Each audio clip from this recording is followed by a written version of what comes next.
Docteur Destouches, en littérature Louis-Ferdinand Céline, vous avez beaucoup voyagé au bout de la nuit, toute votre vie. Et plus encore, je crois, ces dernières années. Maintenant, j'ai l'impression que vous êtes amarré au-dessus de la Seine, dans une jolie maison assez paisible. Vous avez vos animaux autour de vous. Je vois un joli perroquet bleu, des oiseaux jaunes, des chiens assez terrifiants m'ont accueilli. J'ai vu un chat l'autre jour.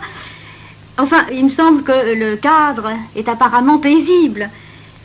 Est-ce que vous voudriez bien aujourd'hui nous parler un petit peu de ce qu'a été d'abord votre enfance, et puis alors ensuite de votre double vocation de médecin et d'écrivain? Oh, madame. D'abord, oui. C'est assez simple. Mon Dieu, j'avais la vocation de médecin, et puis dans le cours de la médecine, j'avais des ennuis économiques, que tout le monde qui est né pauvre doit avoir. Et alors, pour résoudre ces problèmes-là, je me suis dit, rien de mieux que de faire un petit livre. Et mon ambition, c'était d'égaler David à ce moment-là, avec sorti des livres, n'est-ce pas?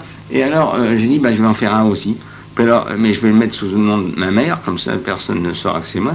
Et ça ne me gênera pas pour la médecine. Et alors, le livre est sorti, c'est le voyage. Et puis, ça a tellement fait de bruit que ça m'a nui beaucoup pour la médecine. Alors, ça a tellement nui pour la médecine que j'étais forcé de travailler dans la littérature. Sans ça, j'y tenais pas du tout. Alors, bon, voilà, et puis c'est tout. Alors, la littérature, ça m'a amené à d'autres livres, et puis il y a des ennuis que vous connaissez, et c'est tout. Oui, Voilà. Et bien, dans quelles conditions, alors, a éclaté cette bombe qu'a été le voyage au bout de la nuit, par laquelle vous avez vraiment fait une œuvre de novateur? Bon, je dirais, mon Dieu, c'est un don que j'avais, que je ne pressentais pas, qui me gênait. Un bonhomme qui s'assoit pour écrire des chères pensées, envoyer des messages, raconter une histoire, me paraît toujours ridicule. Et il me paraît encore. Et alors, c'est pas sérieux. Mais voilà, n'est-ce pas, il est venu que je me mettais à conter des histoires avec un petit quelque chose d'un peu différent. Pourquoi? Parce que je dois avoir une petite façon de voir, de tripoter les phrases de telle façon qu'elles ne sont pas tout à fait comme celles qu'on attend. C'est vrai, personne n'a écrit comme vous, avant vous comme vous. Oui, mais ce n'est pas tout. C'est plus compliqué que ça. Parce que j'ai souvent réfléchi, j'étais amené, parce qu'on m'a posé des questions. Quand, moi je ne suis pas peintre, quand je vois un arbre, je le laisse tranquille. Je ne suis pas musicien. J'entends une chanson, je la laisse tranquille. Je dis, c'est très gentil, bien, j'applaudis, puis, je dis, un beau tableau, mais enfin, au fond, j'aime bien le chromo, et puis j'aime bien la polka des patineurs, le Danube bleu, la symphonie de Beethoven, toutes ces choses-là me plaisent beaucoup. Je le dis, mais j'ai pas envie de transformer tout ça, non. Tandis que la phrase, madame, je la tortille, j'ai envie de la travailler, alors, puisqu'on m'y force, bon, mais ça me fait pas plaisir. Pourquoi dites-vous puisqu'on m'y force? Parce que je suis forcé par les circonstances. Je suis forcé parce que j'ai 8 millions de dettes. Alors, bien forcé. Mais au début, vous n'étiez pas forcé par les circonstances. Ah si, j'étais forcé de m'acheter. C'est vrai? J'étais forcé de m'acheter un appartement. Sans ça, je n'avais pas de quoi payer mon loyer. Ça devenait méchant. Alors, je me suis dit qu'avec l'argent du voyage, du roman en question, puisqu'il s'agit de roman, je toucherais de l'argent. Puis avec ça, je m'acheterais un appartement de 3 pièces, rue du Bois, à Clichy. L'appartement était à vendre, comme tous les appartements de la maison neuve. Et puis, c'est pas ça qui s'est produit des espèces d'ennuis que l'on connaît. Bon, alors j'ai eu en effet de quoi acheter l'appartement, mais il a fallu que je parte parce que je devenais impossible en clientèle, parce qu'on vous désignait comme le bonhomme qui écrit des livres, ça c'est fini. Bon, alors voilà, ça fait du temps. C'est mal vu par les malades, en très général. mal vu, très mal vu. Ah bon? Il n'y en a pas qui apprécient le fait que vous êtes un écrivain? C'est pas sérieux du tout. Jamais? Oh, jamais. J'ai fait 35 ans de médecine, et difficilement, parce que il n'y a pas d'erreur. J'ai toujours été... Je dis, il ne peut pas faire sérieusement la médecine puisqu'il s'occupe d'écrire des romans. Oh là là là là. Donc, c'est un esprit faux. Pour un bonhomme, faire des romans, c'est avoir l'esprit de pas bien. Oh, il y en a, paraît-il, qui trouvent moyen de faire de la médecine en même temps. Mais enfin, généralement, ils ne font pas bien le roman. Il faut avouer que je ne suis pas généralement bien fait, mais moi, dans mon genre, ça n'a pas collé. Ça n'a pas donné. Bien. Alors voilà, et puis alors je suis devenu à cette histoire de faire des livres, n'est-ce pas? J'ai fait des livres, quoi, comme tout le monde. Et puis toujours D'ailleurs, ma thèse de doctorat en médecine était d'un genre littéraire, sans le vouloir. On m'avait dit, il faut faire une thèse, il faut la faire vite. Bon, alors, j'avais choisi comme thèse, pour la faire vite, j'ai dit, oh, ben, on m'a raconté une bonne histoire, très curieuse. On m'a raconté, parce que j'ai fait mes études à Rennes, je suis parisien, mais il s'est trouvé que j'ai fait mes études à Rennes. Et j'avais un brave professeur d'obstétrique qui m'avait raconté l'histoire de Semmelweis. Bon, ah, ben j'ai dit, tiens, ben, il y a une affaire que je vais raconter, puis ça va me faire une thèse. J'avais le droit. Alors, il a fait cette thèse, et, bon, mon Dieu, elle a passé. Et le bonhomme, c'était le professeur Brando, qui était un musicien, qui dit, ah ben, mais il est fait pour écrire cet homme-là. Bon, j'ai retenu c'est une bonne phrase, mais je n'avais pas du tout envie d'écrire pour ça. Oh non, non, non, je me suis précipité dans la médecine, comme tout le monde. Puis alors, il est venu forcé obligé, pour des raisons très matérielles, que j'avais pas de meubles, j'avais rien. Et alors, je me suis mis à faire sur Roland. Puis quand on a mis, c'est le premier pas qui coûte, quand on a mis le nez dans l'engrenage, j'ai me forcé de continuer. Et alors, quand j'ai continué, ben, vous savez ce qui est arrivé. Bon, et puis c'est tout. Et ce qui est arrivé, c'est que votre livre a été une révélation. Et je voudrais savoir justement quelles ont été dans l'ensemble les réactions des critiques, du public, au moment de la publication du voyage. Ben, c'est-à-dire qu'à ce moment-là, il y avait dans la littérature une autorité qu'il n'y a plus. C'est-à-dire que j'ai eu 3 hommes qui ont défendu ma candidature au concours et le scandale. Et pour le scandale, c'est Daudet, Jalbert et Descaves. Bon, à ce moment-là, Jalbert, Daudet, Descaves, une grosse autorité, que personne n'a plus maintenant, ça n'existe plus. C'était les derniers moments des salons, si j'ose dire, parce qu'enfin maintenant, tout s'est démocratisé et autrefois c'était la cour qui donnait le ton. C'est Louis XIV disait cela me plaît, et puis les autres disaient ben, évidemment, il n'y a pas d'erreur, il faut y aller. Après c'était les salons, puis maintenant c'est tout le monde, c'est la midinette, c'est n'importe qui, Terrassi, qui donne le ton. À ce moment-là, il ne donnait pas encore tout à fait le ton quand c'était arrivé. Non, non, pas encore. Alors on n'allait pas, on ne faisait pas encore trop de démagogie, on commençait à en faire aussi, on en a fait.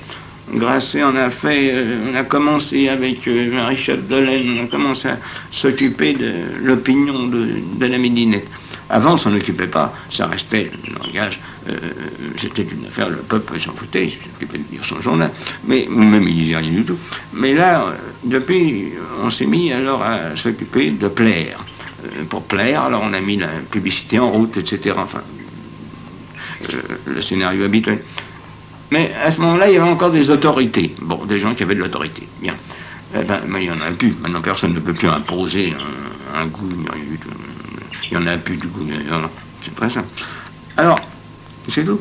Alors, c'est venu là. Alors, ça fait scandale. Alors, on a dit, mais il est grossier, il est érotique, il est... c'est un cochon, c'est ceci, c'est cela, on a tout dit. Bon. Bon. Et puis alors, on en a vendu pas mal. Pas beaucoup. On n'a rien à côté des ventes populaires, on a vendu du délit. Combien a-t-on vendu, justement? On ne sait pas, on ne peut pas savoir. On ne peut pas savoir parce qu'il y a tellement de gens qui en ont fait des faux. C'est-à-dire que c'est un livre qui a été traduit dans le monde entier. Oui, on a dû beaucoup en vendre dans le monde entier. Ils en ont vendu beaucoup. Ils n'ont pas compris d'ailleurs. Mais enfin, c'est un livre communisant pour ce que c'est. Il était communisant. Les communistes n'ont rien compris non plus. Il était communisant et il avait une nouveauté de style, c'est-à-dire que c'est toujours la même petite préoccupation de faire passer l'émotion du langage parlé à travers les cris. Ah. Ben ça, vous comprenez, ça, ils l'ont pas. Ils commencent un peu en ce moment-ci parce qu'ils sont abrutis, ils sont alcooliques et bref, ils ne comprennent rien. Alors, peu à peu, ça vient. Il y en a déjà qui commencent à frémir un petit peu. Enfin, le truc est difficile. Il faut s'y coller, il faut faire beaucoup de boulot. C'est entre le vers et la prose, oui. C'est un drôle de machin. Alors, bon, retrouver, il faut du temps aussi. Et puis, il faut de l'isolement, il faut de la solitude, il faut un tas de trucs qui ne sont pas du tout dans le commun, qui ne sont pas du tout, sont très difficiles. Et alors, je ne veux pas le dire, parce qu'on doit effacer le travail. Donc, il ne faut pas qu'il voit le travail. Il faut qu'il croie que c'est facile. n'est-ce pas? Oui, le lecteur, quand on voit que c'est facile. Ben, le lecteur, c'est dans la même position, je l'ai toujours dit, qu'un passager à bord du paquebot. Ben, un passager à bord du paquebot, il bouffe, il boit, il mange, il joue aux cartes, s'occupe des passagers. Mais il ne s'occupe pas ni de la passerelle, on dirige le bateau, ni de la soute, on le fait marcher.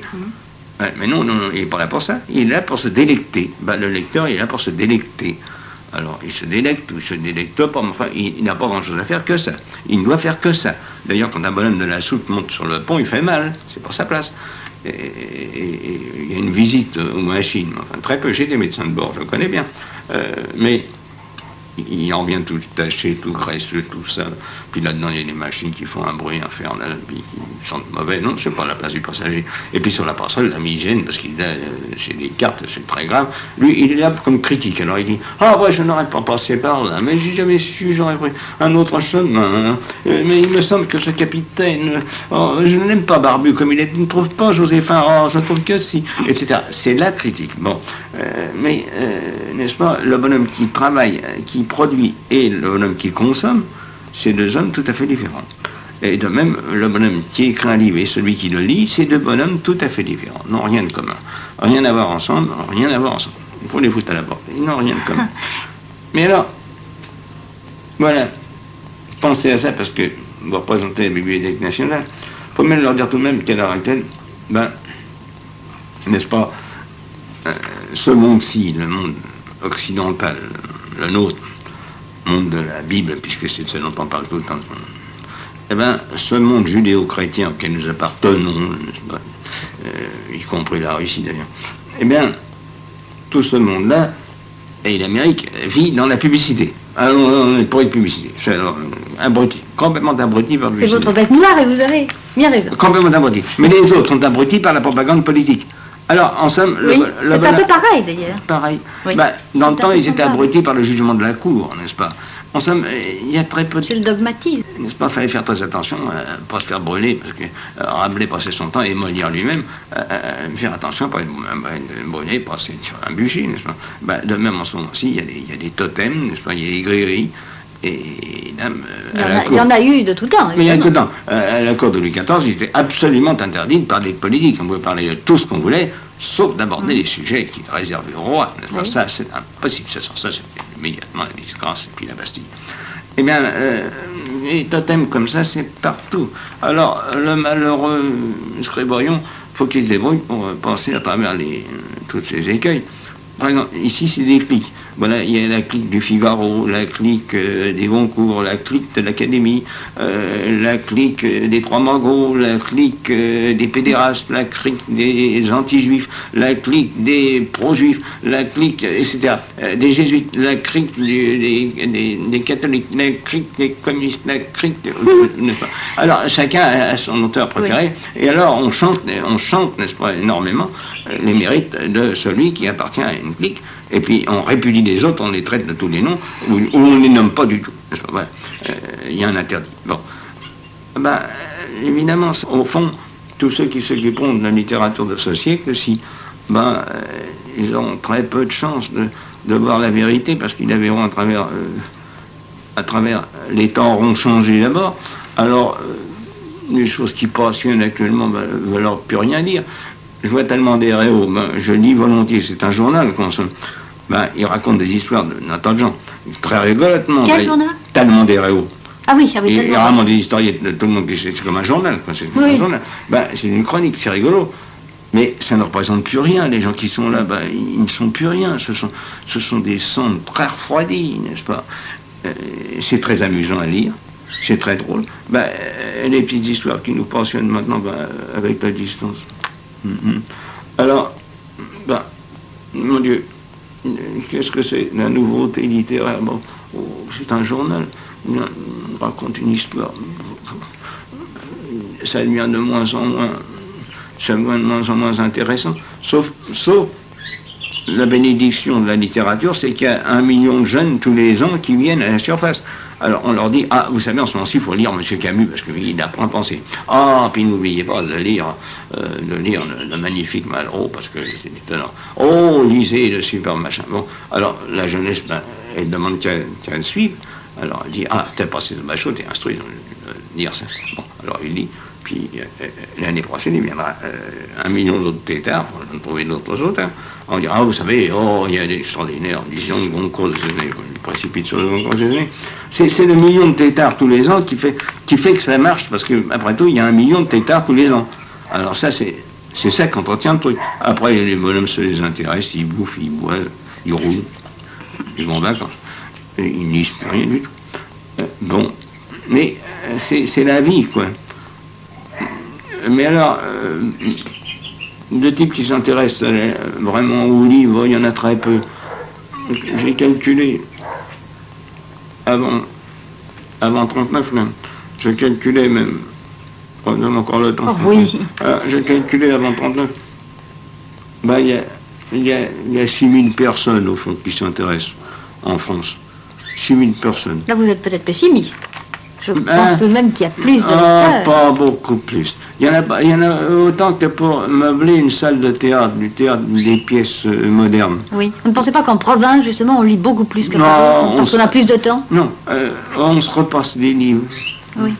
Oui, peut-être, mais on se repasse les livres, les acheteurs, qui permettent au bonhomme de vivre. Il y en a 6000. Le reste, c'est... Oui, qui permettent à l'auteur... Les autres, on les viole. Moi, le voyage au bout de la nuit, j'en ai pas mal parce que je les ai forcés à lire par le scandale. Mais j'aurais pas fait scandale, il n'y a rien du tout. En ce moment, si je vends, c'est parce que j'étais en prison. Ben, j'aurais pas été en prison, mais on ne dirait plus du tout. J'aurais été tranquille. J'aurais été, mettons, résistant, puisque c'est une machin. Bon, résistant, il y en a beaucoup. Les martyrs de la résistance, il y en a plein tous les jours, des livres entiers. Ça embête tout le monde, maintenant, pas forcément. Ça embête les gens. Écoutez, là, je crois qu'on vous lit parce que ce que vous faites oui. émeut... Très peu. Si. Très peu. Certainement. Ça. Vous disiez qu'il faut appartenir à une clique. Mais... Moi, je ne vous fais... il me semble que vous n'appartenez pas à une clique. Vous êtes... Moi, je vous mets dans la clique, alors mettons des anarchistes, des écrivains qui ont quelque chose à dire, mais qui n'appartiennent à... Non, je suis une saloperie qu'on aurait dû pondre. Voilà. Alors, donc, cette saloperie qu'on aurait dû pondre, et qui existe encore, aux grandes dames de beaucoup de personnes, on le dit, on l'écrit, on me le fait dire. Eh bien, dame, c'est curieux. Comment il a réchappé à ça, ce qu'on-là? Tiens, encore un qui me l'écrivait ce matin. Il dit, il est malin, il est malin, il aurait dû être pendu depuis longtemps. On parle et n'importe quoi. Eh bien, il vit toujours. Ah non, de Dieu, il faut regarder ça. Ah il est culot. C'est à peu près tout. Oh, c'est à peu près tout. Et c'est tout ce que ça veut dire. Eux, ils ne s'intéressent pas au style plus qu'autre chose, ni aux histoires. Oh non. Vous me disiez que vous étiez un styliste. Ah oui, ça je suis. En ce sens que je n'ai pas envie de laisser une phrase tranquille. Oui. Voilà. Je n'aime pas, je lis le journal tout le matin, je lis même je lis Le Monde, Le Figaro, les bons journaux comme ça. Oui. Je lis bien et je m'agace avec. Quand je les lis, je suis agacé. Parce que vous les trouvez mal écrits? Je ne dirais pas ça. Je dirais, ils sont bien écrits, nous disons. Trop bien écrits, peut-être. Le langage parlé ne passe pas à travers l'écrit. Alors, ça m'ennuie. Voilà. Ils ne vous touchent pas? S'ils me touchent par leur traditionnalisme que je trouve idiot. Voilà. Mais ça, c'est un sentiment personnel. Oui. Hein. Alors, ça, comme, mon Dieu, un Messonnier, moi, ça me gêne pas. Moi, je trouve ça joli. Moi, l'arpède de Russie, c'est moi, je suis capable d'en faire autant. On montre un beau chromo, moi, même l'Almanach des Postes, mais je vois ça très bien, mais c'est gentil. Même l'Angélus de Millon, je trouve pas ça du tout, maintenant de Dieu. Et Jean-Paul Laurence, mais je trouve ça roche-grosse, je trouve pas ça mal, mais je trouve ça bien. Mais, je sais pas en faire autant. Je suis prêt à admirer, mais pourquoi pas? Alors que ça fait vomir un vrai peintre, il dit nom de Dieu. Ah, le cochon. Oui, bien sûr. Dans votre spécialité, vous jugez de la même façon. D'une autre façon. Mais là, je juge. En ce qui concerne justement l'écriture. Oui, c'est l'écriture, n'est-ce pas? Style. L'écriture me gêne. Bon, elle me gêne. Mais je ne suis pas en train d'en faire état. J'aurais pas été forcé de m'en occuper. Je n'aurais pas occupé. On peut savoir faire tourner les tables, puis pas aimer ça. Hein? Je suis sûr qu'il nous dit, mais pas tant que ça, à faire des mathématiques, pas du tout, ça prouve rien du tout. Alors il y a tant de gens qui disent, j'aime, j'adore le théâtre, ils sont très mauvais en scène, ça ne veut rien dire du tout. Dit, oh, mais ma fille adore la danse, vous la voyez, ça ne veut rien du tout, c'est une grosse plateau de merde. Bon, ça ne veut rien dire du tout, ça j'adore, ça ne veut rien dire du tout. On va avoir le don du truc. Moi j'ai le don des langues, par exemple, je m'en vante pas, non, Dieu. Quand on parle anglais, je me dis que je sais pas. Et je sais l'anglais puisque j'ai pratiqué la médecine en Amérique. Ah, oui. Oh, mais oui, bien sûr, j'ai failli m'opter pour cette langue-là pour mon travail. Mais je ne dis pas, moi, quand on parle y a-t-il quelqu'un qui parle anglais? Je ne parle pas, moi. Non, du tout. Et je parle, les langues, je ne les ai pas tout de suite. Je parle comme ça, beaucoup de langues comme ça, mais je ne veux pas parler de ça. Non, je vous dis ça. Alors là, il y a méprise. Il y a méprise. Mais je vois en ce moment, au moment même, puisqu'il faut parler encore dans 300 ans pour cet admirable micro là, qui est presque clavier, eh bien, en ce moment-ci, on est pris entre deux conformismes très impérieux, celui des catholiques, enfin, ou de désinence catholique, descendants de catholiques, que nous sommes, quoi, de gré ou de force. Et puis les autres, là, qui ont une nouvelle vérité. Alors, dame... Vous voulez parler des Russes, des Chinois communistes, oui. Et les autres, les capitalistes, les Américains, qui sont des Européens, au fond. Alors, ils défendent le capital. Bon, ils mettent devant le coffre-fort, avec la croix, puis ils disent... n'entrez pas méchant, le diable. Bon, très bien. Et puis les autres disent, moi je le prends et je mets le bonheur terrestre dedans. Bien. Alors, là, il y a deux vérités, qui ne rigolent pas, et puis qui vous assassinent, mais une drôle de façon, puis tout de suite. Alors, les écrivains qui sont des bavards, toujours en train de faire les malins de l'esprit, là, il faut qu'ils fassent de l'esprit dans les cordes, là, c'est tout près. Il dit, je peux y aller jusque-là, mais ça va. Alors, il n'est pas dans la ligne, il est dans la ligne. Bien. En ce moment-ci, celui qui ne crie pas « Vive Trébousnade », ça va mal. Hein. Celui qui irait dire des choses inconvenantes, on y ferait rapidement trouver, etc. Ah, évidemment, n'est-ce pas? Et je crois qu'à ce point-là, vous avez frayé la voie, et que maintenant, en littérature, on peut écrire à peu près tout ce qu'on veut. Ah, pas politiquement, j'en Ah, peut-être pas politiquement. Et encore. Ah non, ils sont très prudents. Non, il faut dire des choses bien. Regardez notre route des Gardes, là, je vous le disais l'autre jour, elle est pleine encore de sanctuaires, de petites niches avec des saintes vierges. Il y a quelques années, quelques centaines d'années, je serais passé devant, et vous aussi, sans faire le signe de croix, mais ça aurait été mal. Hein. Alors maintenant, il y a des signes de croix un peu partout, et on vous prie, fin de procession, dimanche prochain, à tel endroit, pour les martyrs de ceci, il y a toujours les martyrs, hein, c'est pas ça qui manque. Alors, on va chercher pour les martyrs de ceci, cela, dont ils se foutent éperdument, d'ailleurs, individuellement, mais enfin, ils veulent être vus allant aux martyrs, hein, pas d'histoire. Et puis, qu'ils soient notés et affichés, M. Trébousselin a été voir les martyrs, et il a fait le signe de croix. S'il fait pas, il est mal noté, ses filles ne pourront pas apprendre le piano, lui n'ira pas en vacances. Hein. L'histoire, c'est une pratique. Alors, là est toute la salade. Alors, évidemment, ce conformisme-là est de toujours. Molière en est crevé, de faire sur l'ordre du roi des entrées, des sorties, des impromptus. Le programme, il n'en pouvait plus, il est mort de ça. Louis XIV l'a tué. Racine, à faire l'historien du roi, il n'avait pas rigolé non plus. Non. Enfin, il a pris la place, quoi, il n'y a pas d'erreur, il y avait des places. Fallait appartenir à quelqu'un, comme on disait à cette époque-là. Alors, il appartenait au Condé, aux Guises, à ceci, à cela. Et souvent, ils se débrouillaient pour filer lui avant qu'ils aient appartenu à ceci, cela. Alors, j'appartiens à personne. Et vous vous êtes pourtant un petit peu engagé politiquement avant la guerre. Ah, mais bougrement, je me suis engagé énormément. Peut-être auriez dû vous rester dans votre... Ah, mais aujourd'hui, je serais resté tranquille, au nom de Dieu. J'aurais prié, bon Dieu, qu'ils aillent tous à la guerre, qu'ils en crèvent. Voilà ce que j'aurais prié. Mais... Vos livres avaient suffisamment de force explosive. Oh non, c'est pas ça. Non, je voyais... au bout de la nuit m'aura créé. Je voyais mal. Je voyais les Français pétochards, ceux qu'ils étaient, et je leur disais, mon Dieu, restez tranquille, ne me mettez pas dans ce truc-là, parce que vous foutrez le camp avec le cacao derrière, et vous le répandrez sur la route, et vous reviendrez bien qu'il nous. Ah c'est ce qui s'est passé, mais les cochons, ils sont plus malins que moi. Ils ont fait une grosse défaite et ils l'ont transformé en victoire devant mes yeux. C'est étonnant ça, n'est-ce pas? La colique qui revient en réole, je ne vois pas souvent. Ils l'ont fait. Ça, vraiment, ils ont été malins. Oh, il y a des exemples déjà. Mais enfin, ça s'est passé comme ça. Bien. Qu'est-ce que vous voulez pas? C'est tout. Vous m'avez dit l'autre jour que de vos deux métiers, en somme, celui de médecin, vous avez donné sans doute plus de satisfaction. Pourquoi? Ah, parce que je suis né pour être médecin, je ne suis pas né pour être écrivain du tout. À quel moment avez-vous commencé votre médecine? Ah ben, j'ai commencé ma médecine en 1918, tout de suite après la guerre. Parce que... Dans quelles conditions? Ah ben, très péniblement. Parce que j'ai passé mon bachot sans aller au lycée, en gagnant ma vie. Ah oui, ça, c'est assez rare. Ah ben, c'est évidemment. assez rare, oui. Alors, bon. de moi-même, oui. Parce que j'avais envie d'être médecin. Oui. Bon, alors je m'apprenais avec des petits manuels, et puis en ce moment-là, avoir un métier, je gagnais ma vie. Alors avoir un métier, là, c'était dur. 12 métiers, 13 misères, les proverbes. Et j'en ai eu beaucoup, me foutre à la porte parce qu'on trouvait que je faisais mal mon métier.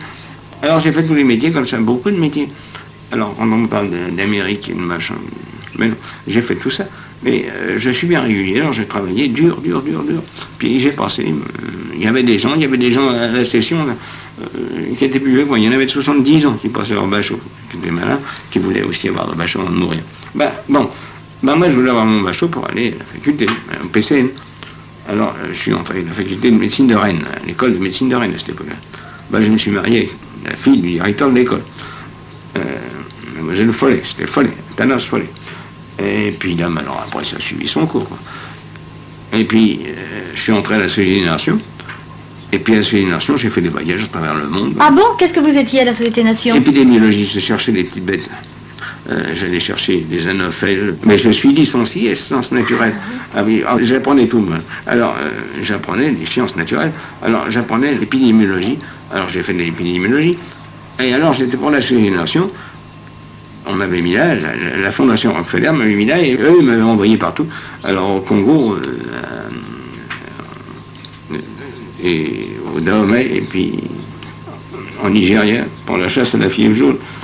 C'était pas encore décidé à ce moment-là. Et puis, j'ai fait ça pendant 4 ans. Et puis, en rentrant, mais à la Civilisation, je ne peux pas rester parce que j'étais pas riche. Il fallait être riche pour être à la SDN, c'est très gentil, mais il fallait beaucoup d'argent. C'était bien payé, mais c'était pas assez. Il fallait beaucoup d'argent. Alors là encore, je me suis rendu compte qu'il fallait quand même faire un métier plus prolétaire. Alors, je suis rentré dans la médecine de quartier, à Clichy. Et vous n'avez pas cessé depuis combien de temps? Depuis 24. Depuis 24? Oui, depuis 24. Oui, je le sais, parce que je suis retraité maintenant. Oui, depuis 35 ans. Oui, 35 ans. Alors, et vous exercez encore ici? Ah, c'est fini maintenant, aujourd'hui. C'est fini. Je suis retraité. Maintenant, vous êtes retraité? Ah, 65 ans, c'est fini, Ah, oui. c'est arrêté.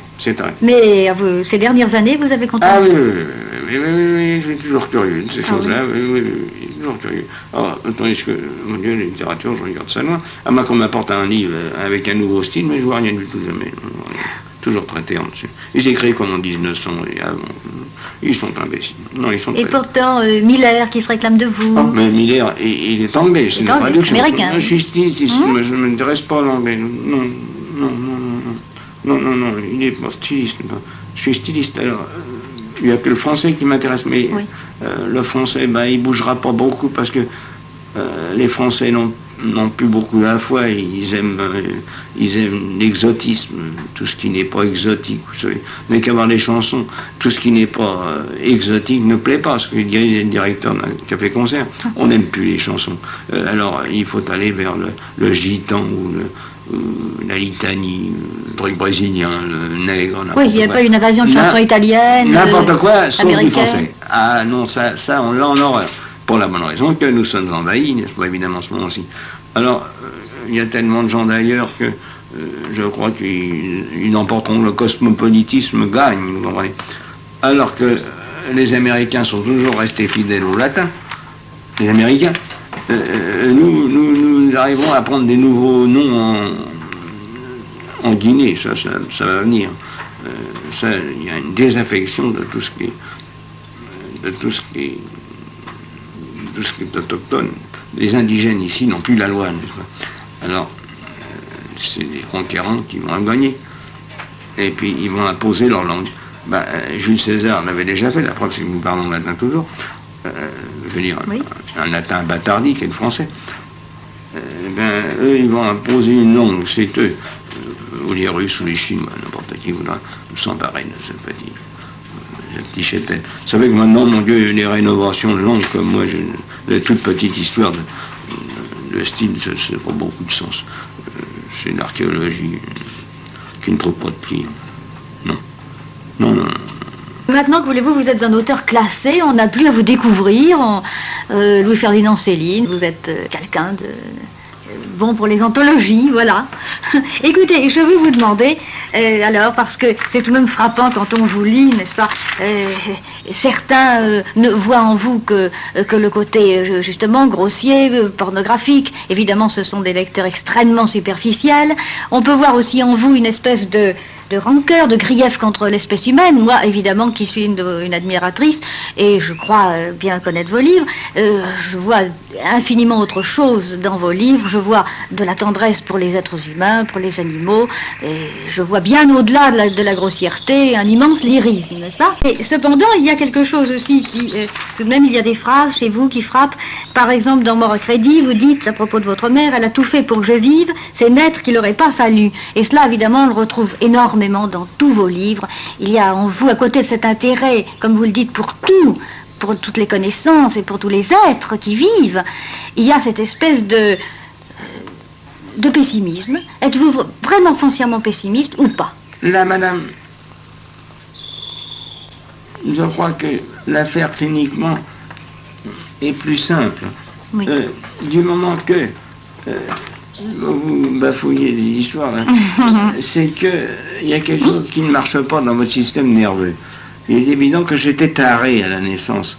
Et alors cette tare, chez les gens, chez les bons tarés, ben, ils restent à bafouiller et ils emmêlent tout le monde avec leur tare. Ils viennent chez moi en particulier me raconter, avec un grand journal, ils racontent leurs déficiences, leurs maladies, leur pas dormir, leurs douleurs, etc. Moi, j'ai mis tout ça en livre, n'est-ce pas?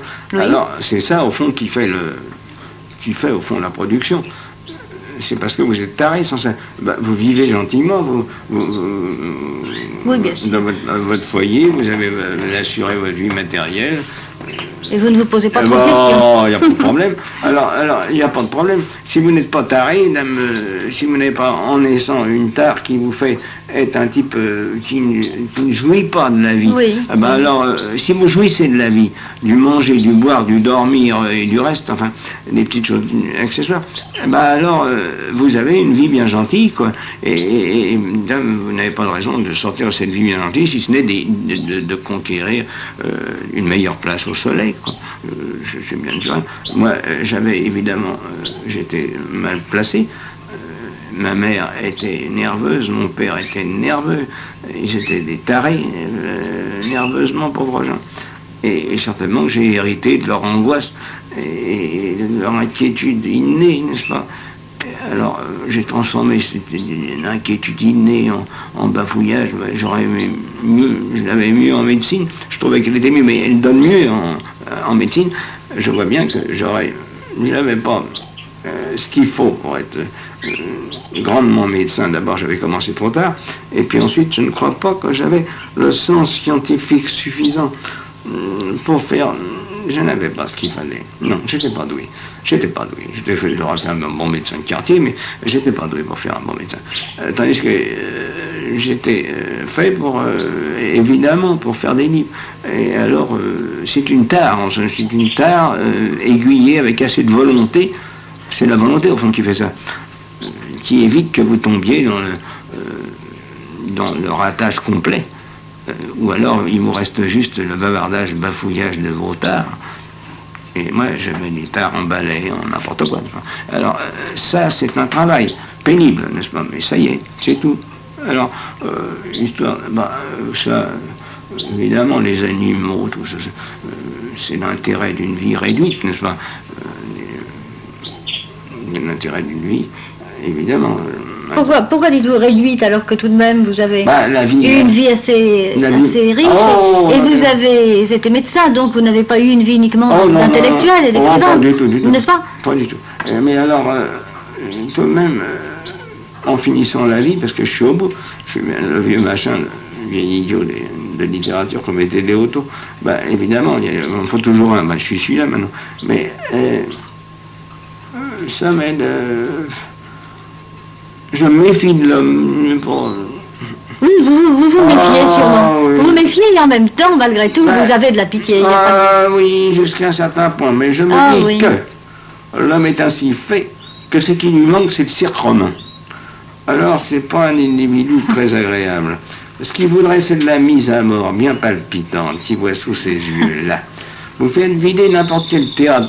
Vous avez des théâtres, vous présentez du Molière ou n'importe quoi, du Shakespeare même, ou les comédies du boulevard ou du cinéma. Je vous fais vider tout ça si vous remplissez le Coliseum. Il y avait 129 000 places. Ben, nous n'avons pas un spectacle comme ça. Et là, je vous assure que les gens jouissaient bien. Les sénateurs au premier rang, les vestales aussi, et l'empereur, mon Dieu. Pensez qu'on faisait grief à César parce qu'il envoyait des dépêches au lieu de regarder la mise à mort, parce qu'il avait des dépêches envoyées. Et bien ça, on lui en tenait grief, on disait qu'il était léger. Parce que c'était vraiment ce qui importait, c'est la mise à mort. Vous reprenez des pancrasses et des machins, des brutalités, des box, mais c'est rien, c'est fade. Le goût profond de l'homme, c'est la mise à mort douloureuse et la vivisection sous ses yeux. Voilà ce qu'il veut voir. Oui, mais vous croyez que c'est général? Bien sûr, je crois qu'il y a beaucoup de gens qui ressentent ça, qui ont compris ça dit. Mais la course au taureau, qui est une petite chose, n'est-ce pas? La course au taureau, le catch. Oui, mais c'est des petites choses à côté de ce qu'on voudrait vraiment. Le striptease, tous ces spectacles-là sont des spectacles d'enfants, à côté de leur goût profond. Vous voyez, à l'époque de l'épuration, alors là, ils se donnent libre cours, à la Saint-Barthélemy, à 89, en toute occasion, oui, vraiment. Les camps de concentration. En grande, oui, la même chose. Aux grandes époques. Mais oui. Alors, voyons, là, vous le voyez bien. Alors, c'est ça qu'il attend. Qu'est-ce qu'il a, le peuple, en ce moment-ci? Il s'ennuie. Qu'est-ce qu'il voudrait? Une épuration. Voilà. Il voudrait une épuration, le peuple. Ce qui lui manque. Voilà. Vous savez, alors dans ces conditions-là, et comme cet instinct est solide et bien plus que du granit, c'est du diamant, c'est pire que du diamant. Alors, c'est de la gamète. C'est très fort. Il a ça dans le boyau, n'est-ce pas? Inné. Et ça, il ne change pas. L'homme ne change pas. Il est le même. 500 millions d'années qu'on le connaît, c'est le même. Oh, même le mignon, on le connaît, vous savez, qu'est-ce que c'est qu'on voit dans la préhistoire? On voit des pierres à torture. Qu'est-ce que vous voyez? Qu'est-ce que vous voyez? Oui, il y en a toujours eu. Vous voyez un cercle de pierres où les gens s'assoyaient, puis une pierre à torture dans le milieu, exprès pour renverser un bonhomme et lui couper tout. N'est-ce pas? Ça s'amusait la préhistoire, ils s'amusaient à décerveler les gens vivants.